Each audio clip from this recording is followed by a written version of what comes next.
وقتی که لباسم تنم نبود ازم فیلم گرفت و به کانال سایه های خیانت خوش اومدید. ما در اینجا سرگذشت واقعی افراد رو روایت میکنیم.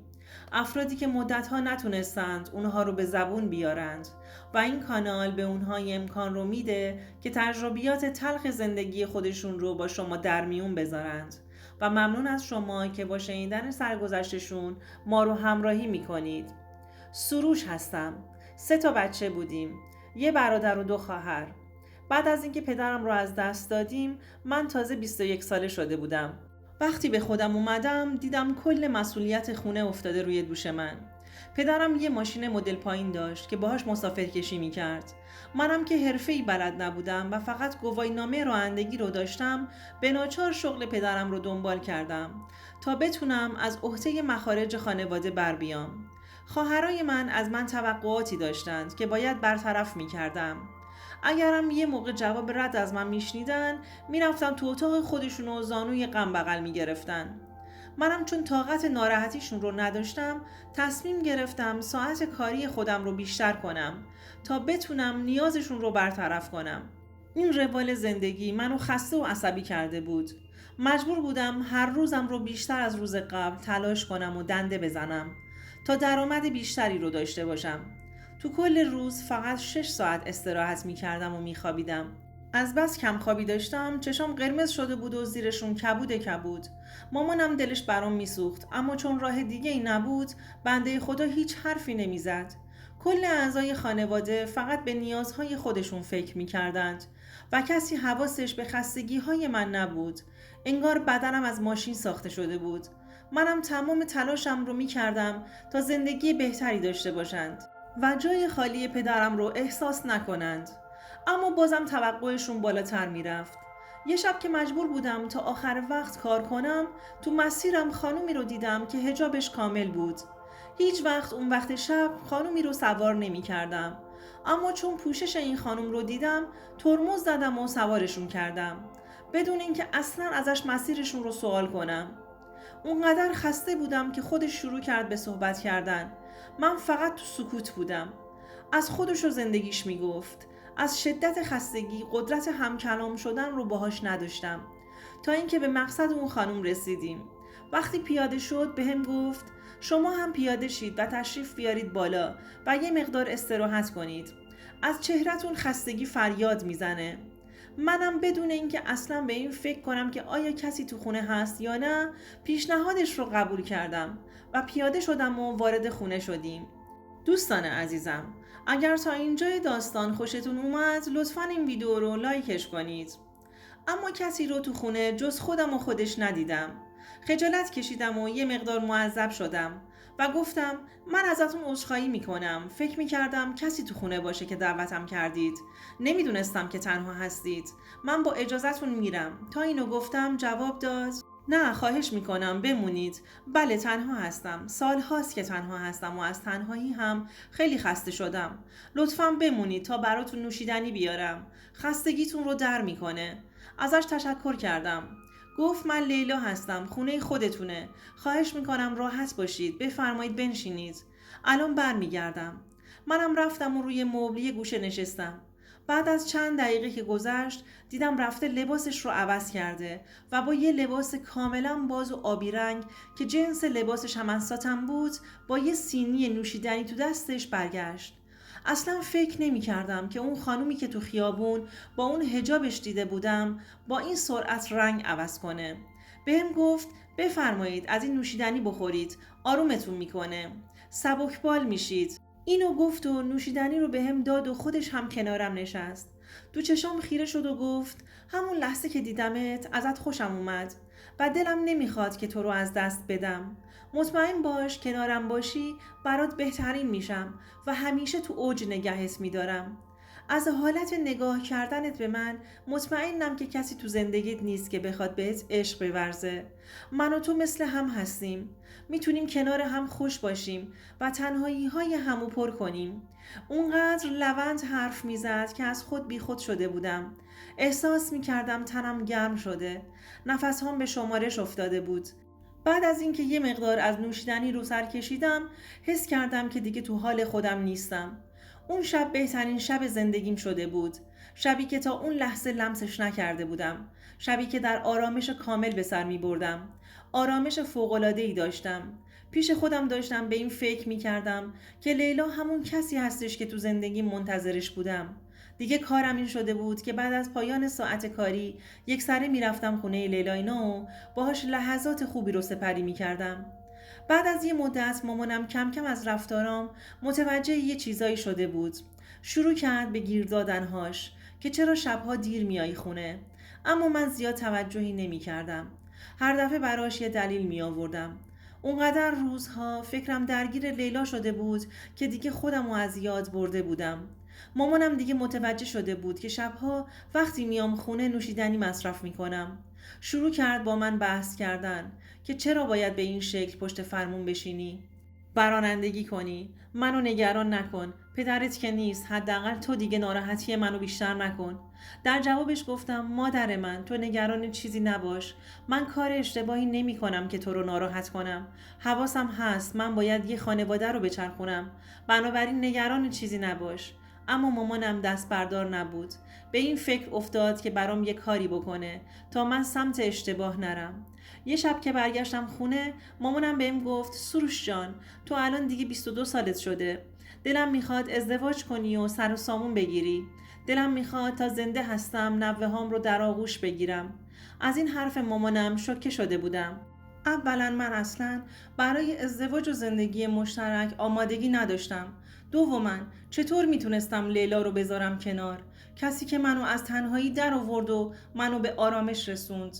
با صراحت کامل به مامانم جواب رد دادم و گفتم مادر جان، چطور میتونم یه دختر دیگر رو بیارم تو این زندگی و بدبختش کنم؟ ما خودمون تو زندگی خودمون موندیم، حالا یه نفر دیگر رو هم بیاریم؟ بعد اگر نتونم نیاز اونم برطرف کنم چی؟ مامانم با مهربونی به روم یه لبخندی زد و جواب داد نگران نباش پسرم، خواهرات کار پیدا کردند و میرن سر کار. حقوقشون هم خوبه خدا رو شکر. هزینه‌های خودشون رو در میارن. منم شروع کردم به خیاطی کردن. میتونم از عهده هزینه‌های خونه بر بیام عزیزم. تو هم از این به بعد هر چقدر کار بکنی واسه خودت میمونه.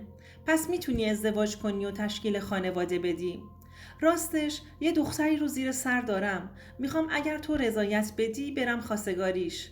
دختر ساده و بی‌آلایشی هستش. سر سفره پدر و مادرش بزرگ شده. چشم و دلش سیره. تو آشپزی کردن هم اونطور که مادرش میگفت کدبانویی هستش واسه خودش. بیا دلت رو راضی کن که عروسم بشه. مطمئنم اگر ببینیش خوشت میاد. مامانم همینجوری که داشت از اون دختر تعریف میکرد من تو فکر لیلا بودم. دلم نمیخواست ناراحتش کنم و ازش جدا بشم. ولی اگر ازدواج میکردم باید دور لیلا رو خط میکشیدم و دیگه هم از اون نوشیدنی ها خبری نبود. این سری محکمتر از سری قبل به مادرم گفتم من اصلا نمیخوام ازدواج کنم. مامانم از شنیدن این حرفم کلی ناراحت شده بود و گفت باشه مادر، هرچی تو بگی. راستش در طول زندگی مادرم رو اذیت و ناراحت نکرده بودم. ولی با حرفم دل مادرم رو شکستم. از خودم بدم اومده بود اما چاره‌ای نداشتم. مادرم بدجوری بهم گیر ازدواج کردن داده بود. 2 هفته گذشت. یه شب مامانم بهم زنگ زد و گفت امشب زودتر بیا خونه، شام مهمان داریم. منم بدون اینکه بپرسم کیه یه سری وسیله واسه خونه گرفتم و زودتر از شب‌های دیگه از سر کار برگشتم. تا درو باز کردم چشمم به دختری زیبا افتاد که موهای خرمایی و بلندی داشت. چشاش عسلی بود و پوست لطیفی داشت. تو همون نگاه اول مهرش تو دلم افتاد. وقتی وارد پذیرایی شدم با خانوادش احوال پرسی کردم و بعد رفتم تو اتاقم که لباسم رو عوض کنم. مامانم پشت سرم وارد اتاق شد و گفت این همون دختری هستش که در موردش باهات صحبت کردم. قشنگ نگاش کن و بعد نظرت رو به من بگو. اینو گفت و بدون اینکه از من جوابی دریافت کنه از اتاق بیرون رفت. از دست مامانم داشتم کفری می شدم. اصلا نظر من براش مهم نبود. فقط میخواست دست و پامو بند کنه. حال و روز من باعث این تصمیم مادرم شده بود. اون شب کنار مهمونامون سعی کردم بهشون خوش بگذره. با پدرش کلی صحبت کردم. از کارم پرسیده بود و منم شرایط کارم رو بهش گفتم. بعد از صرف شام به منزلشون برگشتند. بعد از رفتن اونها رو به مادرم کردم و گفتم چرا این کارو کردی؟ من که گفته بودم دلم نمیخواد ازدواج کنم. اون موقعی که تنها بودم و نیاز به محبت خانواده داشتم هیچ کدومتون کنارم نبودید. اما حالا دیگه تنهایی اذیتم نمیکنه. به فکر این افتادی که برام کاری بکنی؟ همینجوری که اینا رو میگفتم مامانم با چهره ناراحت داشت نگام میکرد. در جوابم گفت پسرم تو چرا اینجوری شدی؟ چرا این حرفها رو میزنی؟ کدوم مادری بد بچهش رو میخواد که من بخوام؟ من فقط خواستم زندگی خودت رو داشته باشی، همین. بعد از اینکه حرفهام رو زدم و آرومتر شدم تصویر دختره دوباره اومد جلوی چشام. اون شب موقع خواب همش بهش فکر میکردم. خداییش دختر خوشگلی بود. اسمش نگینه بود. من بین نگینه و لیلا گیر کرده بودم. نمیدونستم تقدیر برام چی رقم میزنه. اما آب پاکی رو هم روی دست مادرم ریخته بودم و روی برگشت رو نداشتم. روزها همش تو فکر بودم. با خودم کلنجار میرفتم. لیلا زنگ میزد و جوابش رو نمیدادم. تا اینکه تصمیمم رو گرفتم و به مادرم گفتم که از نگین خوشم اومده و میخوام که باهاش ازدواج کنم. مامانم انگار بال در آورده بود. کلی ذوق کرد. تا جملم رو تموم نکرده بودم شماره مادر نگینه رو گرفت و قول و قراراش رو گذاشت. مادر نگینه هم از این وصلت راضی بود. حس خاصی داشتم. انگار وارد یه مرحله جدیدی از زندگیم شده بودم. مامانم که حس و حالم رو متوجه شده بود دستاش رو روی شونه هام گذاشت و گفت مطمئن باش از انتخابت پشیمون نمیشی. نگینه دختر با اصالتی هستش. خیلی هم در موردش از در و همسایه تحقیق کردم. کسی ازش بدی ندیده بود. جواب دادم آره منم یه همچین حسی رو دارم. با اینکه یه بار دیدمش ولی حرکات و رفتاراش هم همینا رو میگفت. با حرفات موافقم مادر. بعد از چند روز طبق قراری که گذاشته بودیم خواستگاریمون رو انجام دادیم و رضایتشون رو هم گرفتیم. پدر نگینه اصرار داشت که واسه محرمیت تو دوران نامزدیمون صیغه خونده بشه که اگر با هم بیرون رفتیم حلال هم باشیم. مادرم و خواهرام خیلی برام خوشحال بودند. چشای مادرم از خوشحالی برق میزد. در کنار نگینه هیجان خاصی داشتم. عاشقش شده بودم و لیلا رو به کل از یاد برده بودم. بعد از مراسم نامزدیمون همیشه کنار هم بودیم. اما نمیذاشت که بهش نزدیکتر بشم. خط قرمز خودش رو حفظ کرده بود. میگفت هر چیزی به وقت خودش. منم چون خیلی دوستش داشتم هر چی میگفت رو قبول میکردم. ولی از نظر روحی داشت بهم فشار میومد. دوستان عزیزم، آیا سروش به خاطر فشار روحی که داشت مجبوراً با لیلا به نگینه خیانت میکرد؟ لطفاً نظراتتون رو برامون کامنت کنید. یهو یاد لیلا افتادم. بعد مدت‌ها شمارش رو گرفتم و بهش گفتم که بساطش رو جور کنه. بعد از اینکه کارم رو تموم کردم سمت خونه‌شون حرکت کردم. تا رسیدم دیدم تماماً مثل قبل همه چی رو آماده کرده و خودشم با آغوش باز ازم پذیرایی کرد. از بین نوشیدنی ها یه نوشیدنی متفاوت هم گذاشته بود و اصرار داشت از اونم امتحان کنم. میگفت تازه گرفتم و طعمش عالیه و حس نابی بهت میده. منم فقط از همون بطری نوشیدم. بعدش دیگه نفهمیدم چی شد. بعد از چند ساعت احساس کردم گوشیم داره زنگ میخوره. اما توان بلند شدن و جواب دادنش رو نداشتم. به جای من لیلا گوشی رو جواب داد. نگینه بود که تماس گرفته بود. من میشنیدم اما قدرت تکلم رو نداشتم. نگینه از لیلا پرسید شما کی هستی که گوشی سروش رو جواب دادی؟ گفت من لیلا هستم، عشق سروش. اون اینجا پیش منه. اگر باور نمی کنی میخوای تصویری بزن تا حالش رو کنارم بهت نشون بدم. لیلا منو روی تخت گذاشته بود و تموم لباسام رو از تنم در آورده بود. با همون وضعیت عریان منو تصویری به نگینه نشون داده بود و گفت دیشب کنارم کلی بهش خوش گذشته. تو نگرانش نباش، حالش خوبه. بعدم قطع کرد. لیلا زندگی منو با این کارش تباه کرد. اصلا نمیتونستم تکون بخورم و حتی روی خودمو بپوشونم. بی‌حس افتاده بودم. نگینه هم وقتی منو اونجوری دید به کل قید منو زد. وقتی به خودم اومدم و تونستم حرکت کنم لباسم رو پوشیدم و کلی با لیلا به خاطر این کارش بحث کردم. اما بهم گفت من اجازه نمیدم که کسی رو وارد زندگیت کنی. تو فقط مال خودم هستی. اون همینجوری داشت حرف میزد و منم از خونه زدم بیرون. رفتم سمت خونه نگین اینا تا شاید بتونم از خودم دفاعی بکنم و زندگیم رو حفظ کنم. اما وقتی منو دید گفت با چه روی اومدی پیشم؟ فکر کردی من با تو ادامه میدم؟ پیش من دم از عشقمون میزنی و بعد میری کنار کس دیگه؟ برات متاسفم. فقط خدا رو شکر میکنم که همین اول کار خیانتت رو به خودم فهمیدم، وگرنه یه عمر پشیمونی تو زندگی برام میموند. تو لیاقت عشق پاک منو نداشتی. حالا هم سریع از اینجا برو و تمام وسایل هایی که تا الان برام گرفتی رو برات پس میفرستم. فقط دیگه دور و بر خونمون پیدات نشه. من که زبونم قفل کرده بود و حرفی در مقابل حرفهای نگینه نداشتم. فقط گفتم یه فرصت بهم بده تا بتونم اشتباهم رو جبران کنم. اما دیگه فایده ای نداشت. نگینه رفت داخل و در و محکم بست. من کار اشتباهی رو انجام داده بودم.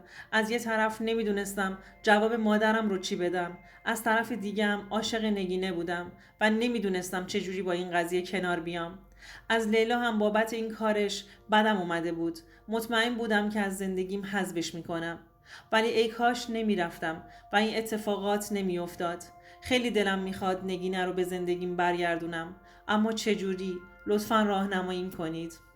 دوستان عزیزم، اگر شما هم به این نوع سبک از محتواها علاقه‌مند هستید، این ویدیو برای تو هستش. لطفاً برای دیدن ویدیوهای بیشتر ما رو سابسکرایب کنید و ممنون که تا انتهای این ویدیو با ما همراه بودید.